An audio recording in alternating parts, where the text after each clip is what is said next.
But I don't want no tea. It gives me a headache. Oh, what shall we have then? Coffee. Well, hello everyone. Real quick little video. I've been working on the Isherman. I wanted to show you a few problems with this. No real problems with the turret, except that the seam line, of course, I had to start at the back here with some 10x7, hit it along the edge, work my way, straighten it up. The outer edge here is a little bit fatter than the lower edge here, both sides. Make sure you line it up here because it will want to be off. Other than that, I've had to sand it, then I puttied it, all the cracks. Next thing I will do is I will have to recast the whole turret, because if I just do this edge, it won't look very good. So like I did with the T-72, I showed you how to do the cast. I'll do the same thing with this, just recast it. A hatch goes right here. You know, it's real simple to do, won't take me that long to do. Just do it all with red putty and model master glue. So that's one thing. I also, after I did the outside, I went inside here and put 10x7 way back in here and stuff to really give it some super strength, so it will not fall apart. Another thing, making the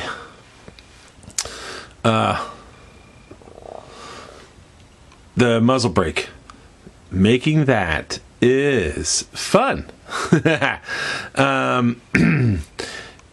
All I can say is I did the one that Cookie Sewell did a review on, and he said this was the correct one. Now let me show you real quick. I think I showed this to you before. Right here, as you can see, they call for the J parts, J30, all that stuff. So I found out, now switch about to H9, H6, use the H parts. It is the correct one. The other one is smaller, and see how it has a cutout up here? This one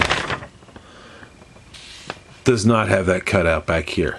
Though I did use, see this part here, I did use that, and I just have it put in here. I could take it out, but I don't want to. It was hard enough to get back in there like that.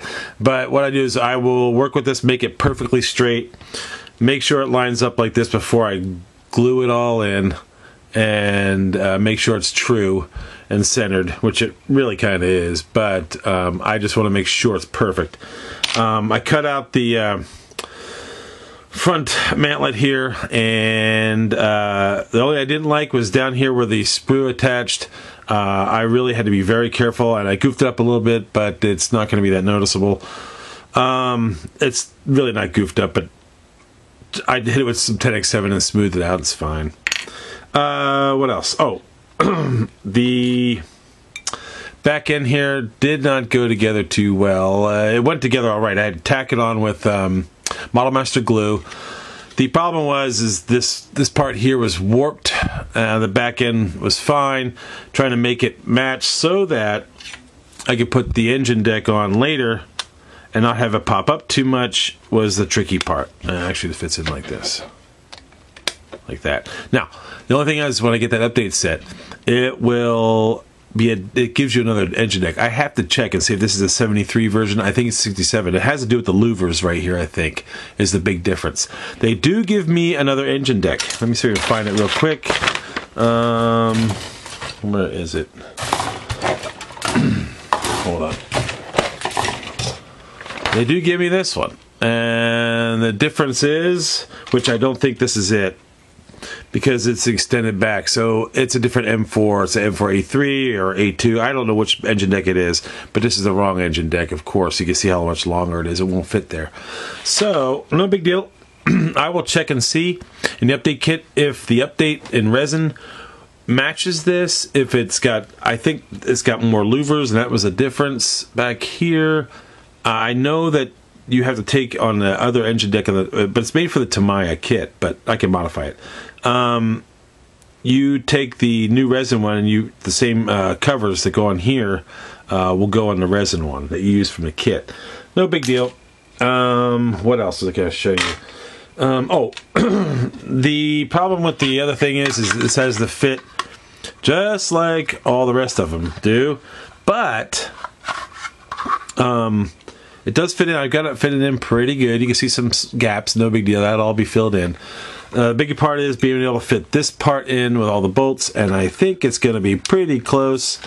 As you can see, let's see if I can show you from the side. See, that's a little thick. That's all right. I can sand the back. It'll fit right into this nice little groove here. So that's no big deal now. When I went to put on the front transmission housing here, you put this piece on, then you take this and you start. I started right here. I had to bend it over, get it attached here. Boy, that was some tough stuff. Then I had to, because the way this thing fit, it was really lousy. I had to fill it with red putty, and then I took my what do you call it, acetone with a Q-tip, wiped off the excess. I may do another coat in there to thicken it up a little bit. Looks like it sunk in there a little bit. No big deal. Put these wheels on.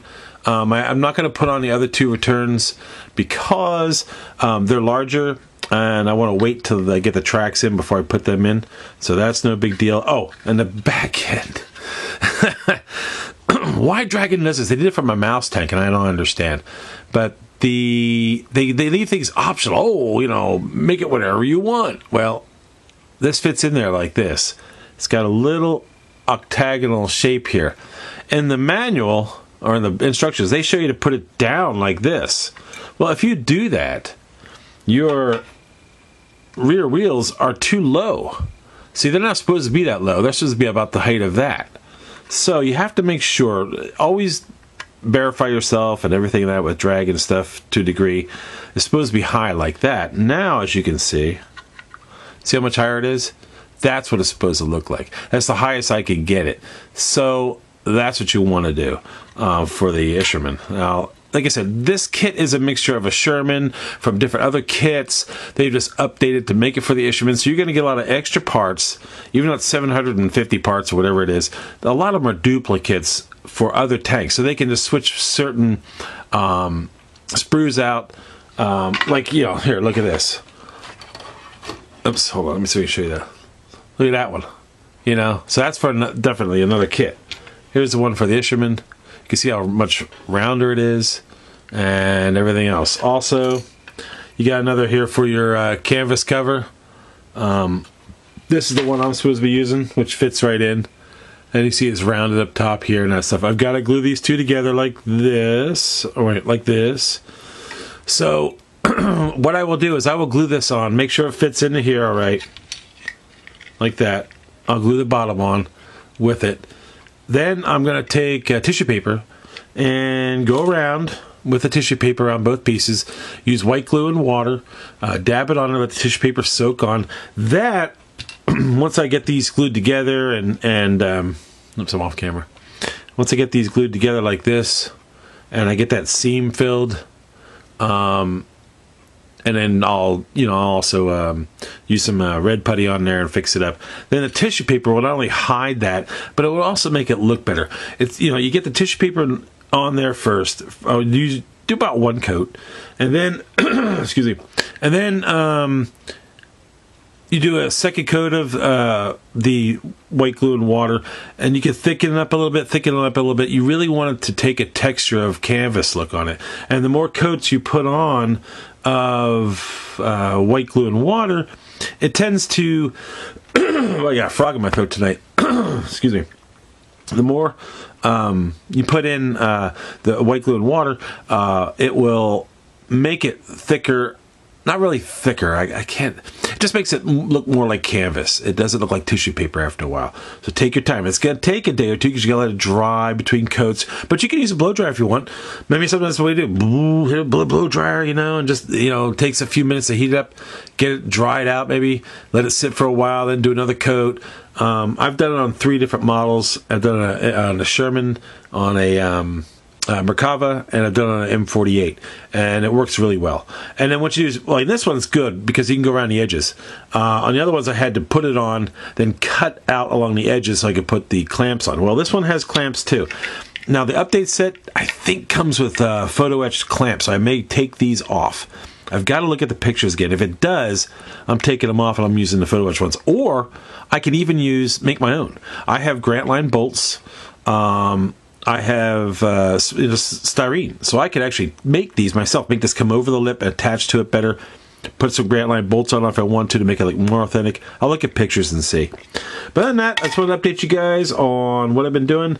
Trying to really keep up on this thing. I'm really enjoying the heck out of it. It's just a lot of work, but I'm not having a scratch build. I'm doing stuff I like to do, and it's coming along really nice. So, like I said, the main thing I'm trying to get as much done before that update set comes. I've got pictures of the update set, what's included, so I can figure out what to do, what not to do, how far I can go in certain areas, what sub-assemblies I can get together, what I can paint ahead of time. So once when I get that stuff done, then when I get the update set, boom, I'm going to shoot to finish it and do a really good job. All right, that's all for tonight. Thanks for watching.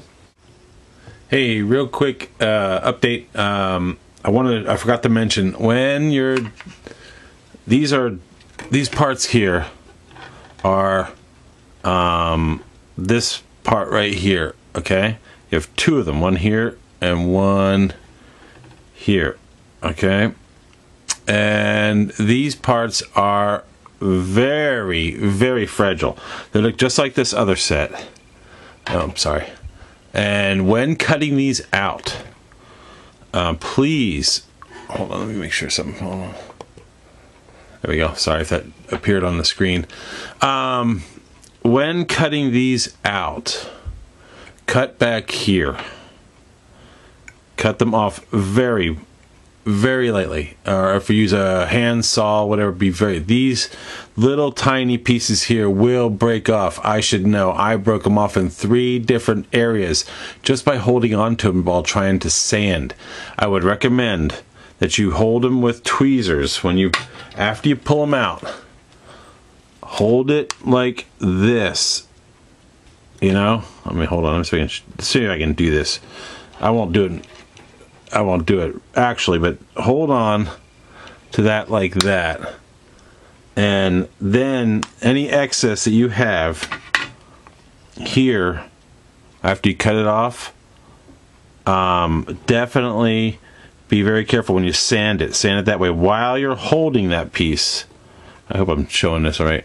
While you're holding it, if you don't, you will break it off here around the round part, and here and here. I broke it off to 3 different pieces. I had to reassemble the whole thing with a little bit of glue and a little bit of 10x7. I had to re-smooth it out and everything. So just wanted to warn you. Definitely be very careful when pulling these out for the muzzle brake. You will break them if you're not extremely careful. The second one I didn't break because I found out through the first one, oh, look how I screwed up. So be very careful. Also, you can see I've finished sanding already. So you can see that that's what's left of the red stuff that I have left. Now I will go ahead and redo it all with red putty and Model Master glue mixed together. Also, I will have to rescribe the weld lines right here, and that's just no big deal. What I will do is I will come back, gouge it with a X-Acto blade like this along here, and it'll look really bad, and then I'll take some 10x7, go over it lightly, and it'll dull it out and make it rigid. I mean, make it look like it's scratched like a weld seam, but it will smooth it out where it won't look like Russian stuff. Because, you know, Russian weld seams are really bad. But I've got to go along here, and these are pretty good because I didn't have to touch them up at all. You can see that. So I don't have to worry about that a little bit. But this here and this one over here, I will have to redo, which is no big deal. Just re-scratch it, little 10x7 over it just lightly, and it'll look just like it was. It'll be fine. All right, as you can see, it's ready to rock and roll now. So thanks for watching. I'll see you later.